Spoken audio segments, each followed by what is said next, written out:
Издруженијето на армиски и полициски ветерани од активен и резервен состав на Куманово ќе ја поддржи независната кандидатура за градоначалник на општина Куманово на актуелниот градоначалник Максим Димитриевски на предстојните локални избори. Градоначалникот не само што е член на Здруженијето повеќе од 10 години, туку секогаш е дел од нашите активности, вели председателот на Здруженијето на армиски и полициски ветерани Драган Стојмановски. Даваме целосна поддршка прво, затоа што Максим Димитриевски е член на Здружение на армиски и полициски ветерани и еве ја зедов ова негова пристапница. Он е член на наше здружение од 16.6.2010 година. Може да го зумирате, може да се го покажете. Значи, му даваме поддршка затоа што он прв пат имаме член, односно кандидат од нашето здружение кое, да не спомнам бројка, него е огромна бројка. Второ, кога беше изјавено по медиумиве дека најдобрите 3 кандидата во Македонија, најдобрите 3 градоначалника во Македонија, беше речено дека Таравари од Алијанса Гостивар, Митко Јанчев од ВМРО, од Кавдарци и од најголемите, од сите општини кои беа многу голем број, Максим Димитриевски како кандидат, односно како член на СДСМ.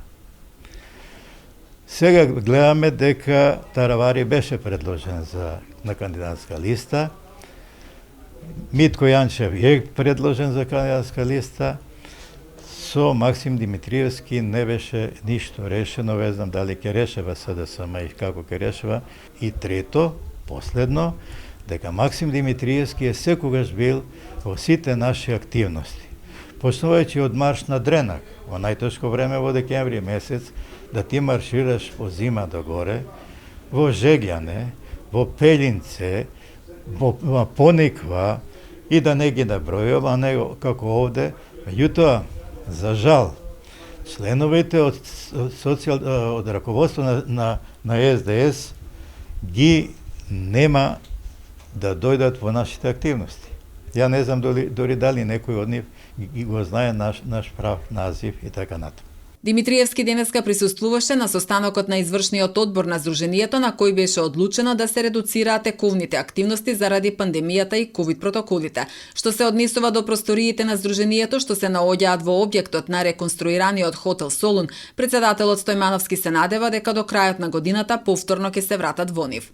Моментално сега се уште е во фаза на разрешување со Европска Унија, па потоа треба да се одреди кој ќе го превземе објектот на ниво на општина со комплетен инвентар и после тоа очекуваме да подпишеме повторен меморандум, како што го имавме тоа, за користење на тие простори.